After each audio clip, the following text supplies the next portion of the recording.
This passage first came to my attention. لقد استوحيت العنوان من ذلك الخطاب الذي وجد على كمبيوتر أحد منفذي الحادي عشر من سبتمبر في مدينة هامبورغ بألمانيا، والتي ذكر فيها بن لادن تلك السورة من القرآن التي تقول: أينما تكونوا يدرككم الموت ولو كنتم في بروج مشيدة. لقد كررها 3 مرات حتى بدت لي كرسالة موجهة للخاطفين. And so I thought this is very, very significant. And I kept it such a resonant phrase.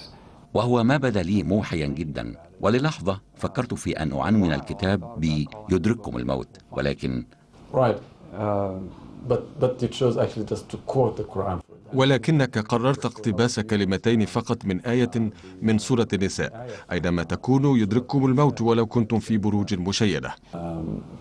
أينما تكونوا يدرككم الموت ولو كنتم في بروج مشيدة.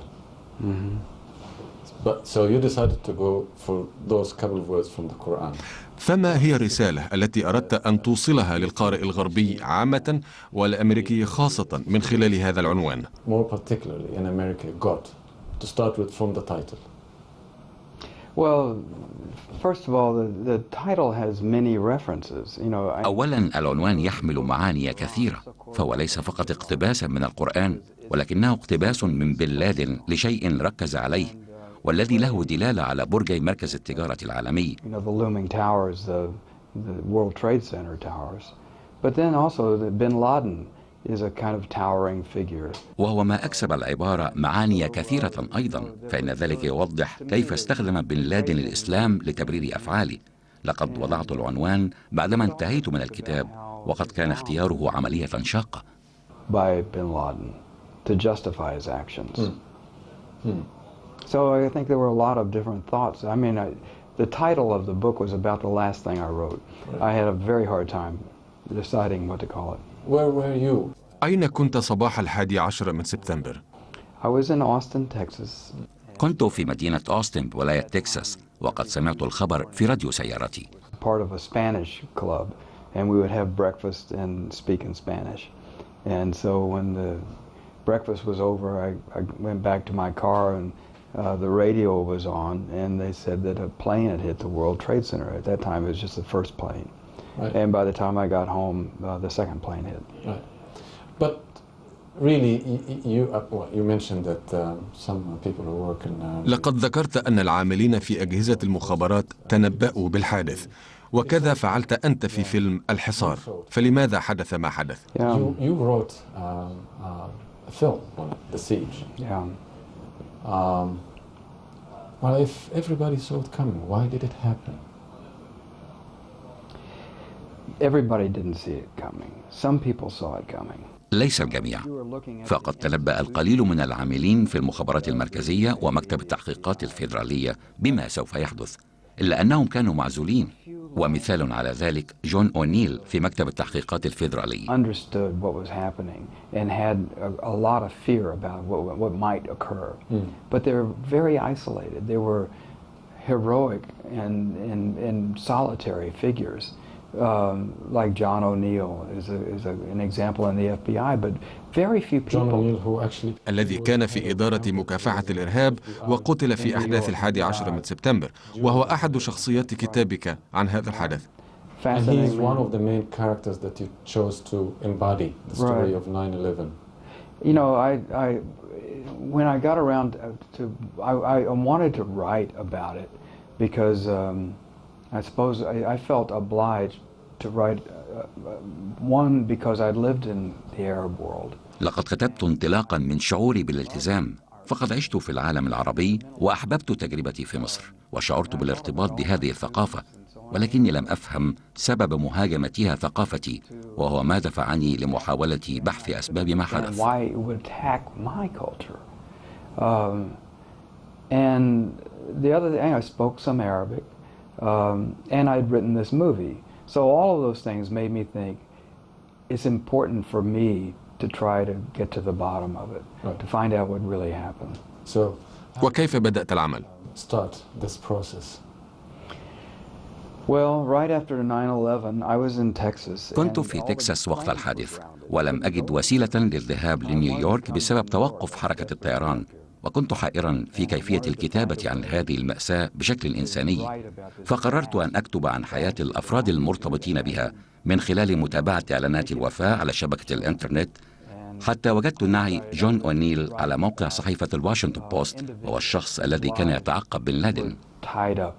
In this, and I started looking at obituaries that were coming online. They were just, thousand, one after another. It was kind of terrifying to see how many obituaries were streaming in. And I remember on the Washington Post site, I found this obituary for John O'Neill, who, he was the guy who was supposed to get bin Laden. ولكن حدث العكس. Right. And I thought, I don't know if he's a hero or a villain.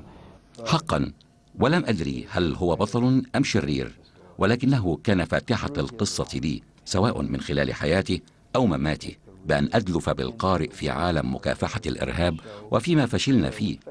لقد كانت هناك 4 شخصيات في كتابي، ولكن السعوديين لم يسمحوا لي بالدخول مدة 4 أشهر للكتابة عن بن لادن، فذهبت للقاهرة للكتابة عن أيمن الظواهري. ثم عندما نجحت في دخول السعودية قابلت الأمير تركي بن فيصل. For a year and 4 months I was, they were shutting me out, and during that time I went to Cairo and I started writing about Ayman al-Zawahiri. And then when I finally did get into Saudi Arabia and I met Prince Turki al-Faisal, he became the 4th. الذي كان يترأس المخابرات السعودية آنذاك. Right, who worked with bin Laden. نعم، وقد تعاون مع بن لادن قبل أن يتحول لعدو له. لقد كان يحتفظ بتاريخ مثير له. الأمير تركي رجل مثير وعضو في العائلة المالكة التي لا يفهم الأمريكيون الكثير عنها. He's a member of the Saudi royal family, which is something that most Americans don't understand very much about. And through him you could learn quite a lot. When you went back to Cairo. مع عودتك للقاهرة قررت دراسة أيمن الظواهري عن قرب. فما النتائج التي توصلت لها؟ من هو الظواهري الذي لم يكن يعرفه الكثيرون في ذلك الوقت؟ وما الدور الذي لعبه في القاعدة؟ الظواهري because at that point of time nobody really knew what kind of background al-Zawahiri, the number 2 man in Al-Qaeda, and what role he actually played inside Al-Qaeda. It was a big surprise to me. لقد اكتشفت أن الرجل هو العقل المدبر وراء هذه المنظمة التي هي من نواحٍ كثيرة منظمته، فقد تحول تنظيم الجهاد إلى القاعدة التي هي بالأساس تنظيم مصري بزعيم سعودي. Cairo, and I thought I'll try to find out about this guy. I had no idea that he was really the brains behind the organization, and that really it is, in many respects, his organization, Al-Jihad, that was, grafted into Al-Qaeda. The Al-Qaeda really, to this day, is an Egyptian organization with a Saudi head. And that's a very interesting way to put it. هذا مثير، ولكن فيما بعد سمح لك بدخول السعودية. نعم. Going from upstairs. نجحت في الدخول عبر الأبواب العليا من خلال الأمير تركي، وهو ما قد يكون عرضك للانتقادات. كلا. That's not the way I got in. كيف دخلت السعودية؟ I had to get a job. كان علي أن أجد عملا في صحيفة الجازيتا السعودية في جدة مسقط رأس بن لادن. I couldn't get in. They wouldn't. They kept telling me they were going to do something, but they never did. And so finally, I applied for a job, and I became the mentor to these young reporters at the Saudi Gazette in Jeddah, which is bin Laden's hometown. Okay. So no, I had an apartment, I had a car, I had to go to work every day, and I had all these wonderful young Saudi reporters. وقد قام هؤلاء الصحفيون السعوديون الشبان الرائعون بتثقيفي بأكثر مما كنت أستطيعه لنفسي. On my own.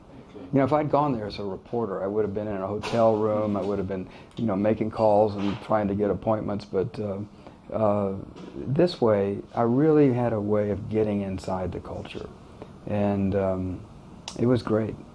Well, tell us a little bit about the culture, because after all, this is the culture that produced هل لك أن تخبرنا عن هذه الثقافة التي أفرزت منفذي 11 من سبتمبر؟